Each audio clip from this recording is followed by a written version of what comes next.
योना पहला बाब। खुदावंद का कलाम योना बिन अमित्ती पर नाजिल हुआ कि उठ, उस बड़े शहर नैनवा को जा और उसके खिलाफ मुनादी कर, क्योंकि उनकी शरारत मेरे हजूर पहुंची है।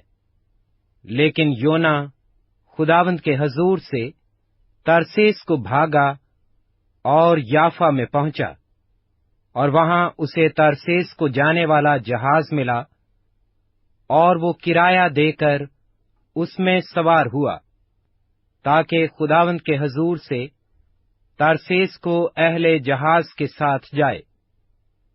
लेकिन खुदावंद ने समुन्दर पर बड़ी आंधी भेजी, और समुन्दर में सख्त तूफान बरपा हुआ, और अंदेशा था कि जहाज तबाह हो जाएगा।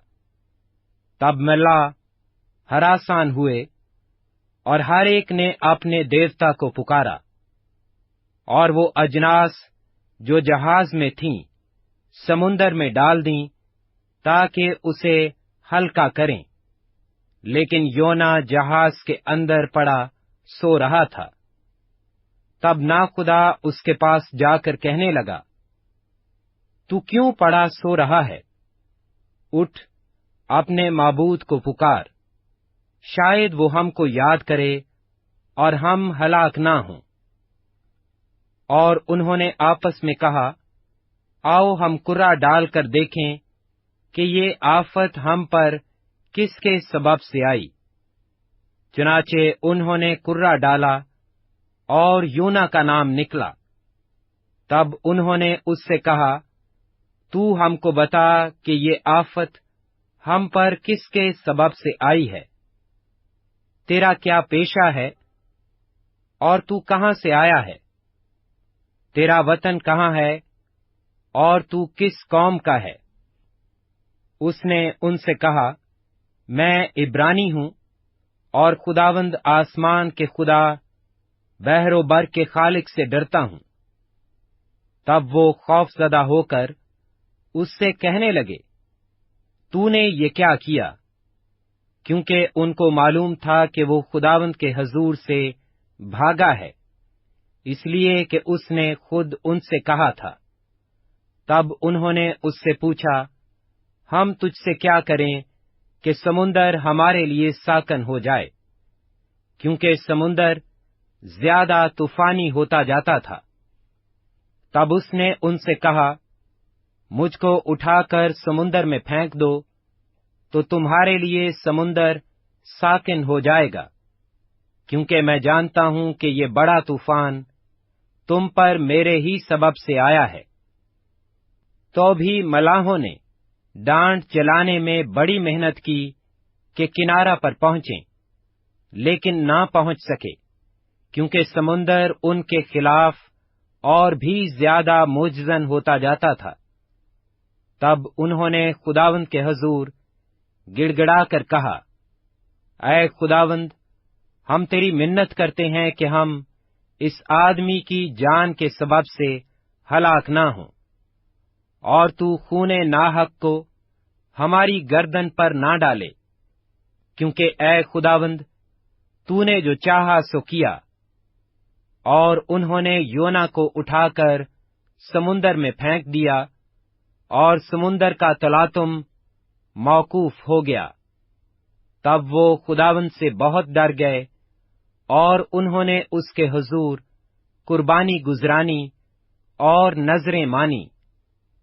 लेकिन खुदावंद ने एक बड़ी मछली मुकर्रर कर रखी थी कि योना को निगल जाए, और योना 3 दिन रात मछली के पेट में रहा। योना दूसरा बाब। तब योना ने मछली के पेट में खुदावंद अपने खुदा से ये दुआ की, मैंने अपनी मुसीबत में खुदावंद से दुआ की, और उसने मेरी सुनी। मैंने पाताल की तह से दुहाई दी, तूने मेरी फरियाद सुनी।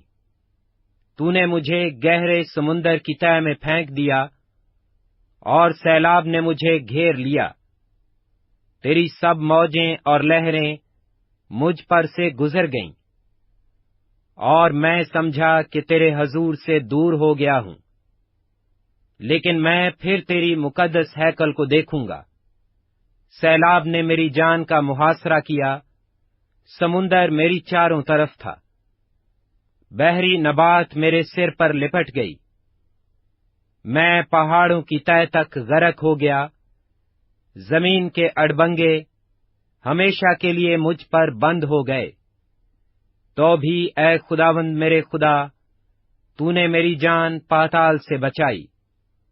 जब मेरा दिल बेताब हुआ तो मैंने खुदावंद को याद किया, और मेरी दुआ मुकद्दस हैकल में तेरे हजूर पहुंची। जो लोग झूठे माबूदों को मानते हैं, वो शफकत से महरूम हो जाते हैं। मैं हम्द करता हुआ तेरे हजूर कुर्बानी गुजरानूंगा। मैं अपनी नजरें अदा करूंगा, निजात खुदावंद की तरफ से है। और खुदावंद ने मछली को हुक्म दिया, और उसने योना को खुश्की पर उगल दिया। योना तीसरा बाब। और खुदावंद का कलाम दूसरी बार योना पर नाज़िल हुआ कि उठ, उस बड़े शहर नैनवा को जा, और वहां उस बात की मुनादी कर जिसका मैं तुझे हुक्म देता हूं। तब योना खुदावंद के कलाम के मुताबिक उठकर नैनवा को गया, और नैनवा बहुत बड़ा शहर था। उसकी मुसाफत 3 दिन की राह थी। और योना शहर में दाखिल हुआ और 1 दिन की राह चला। उसने मुनादी की और कहा, 40 रोज के बाद नैनवा बर्बाद किया जाएगा। तब नैनवा के बाशिंदों ने खुदावंद पर ईमान लाकर रोजा की मुनादी की, और अदना वाला सब ने टाट ओढ़ा। और ये खबर नैनवा के बादशाह को पहुंची, और वो अपने तख्त पर से उठा और बादशाही लिबास को उतार डाला, और टाट ओढ़कर राख पर बैठ गया।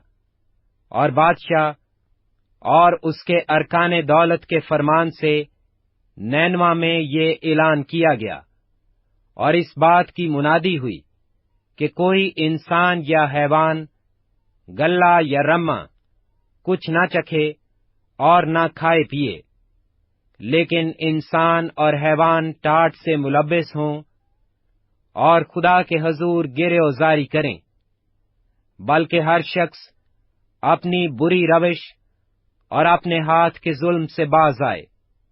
शायद खुदा रहम करे और अपना इरादा बदले और अपने कहरे शदीद से बाज आए, और हम हलाक ना हों।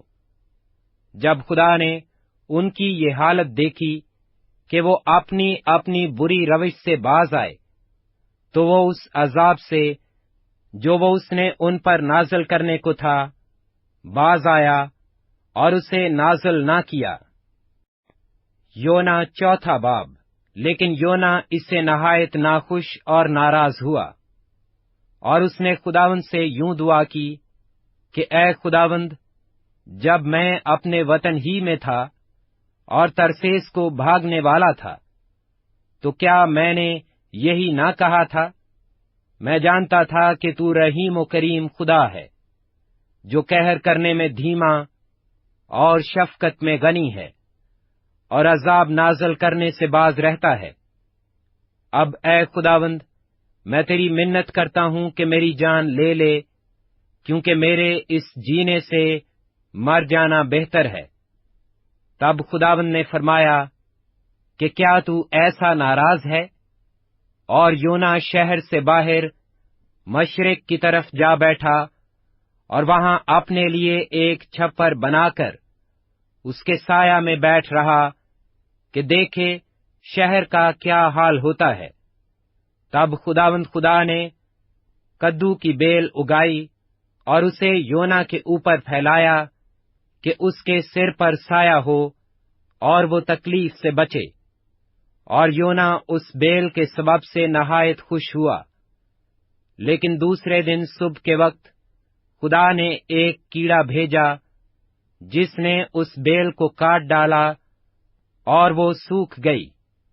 और जब आफताब बुलंद हुआ तो खुदा ने मशरक से लू चलाई, और आफताब की गर्मी ने योना के सिर में असर किया, और वो बेताब हो गया और मौत का आरजूमंद होकर कहने लगा कि मेरे इस जीने से मर जाना बेहतर है।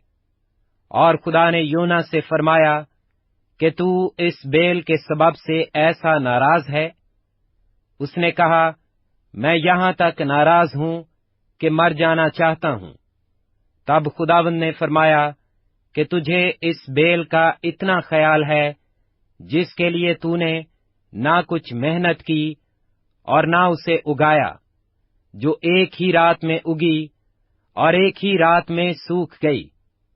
और क्या मुझे लाजिम ना था कि मैं इतने बड़े शहर नैनवा का ख्याल करूं, जिसमें 1,20,000 से ज्यादा ऐसे हैं जो अपने दाहिने और बाएं हाथ में इम्तियाज नहीं कर सकते, और बेशुमार मवेशी हैं।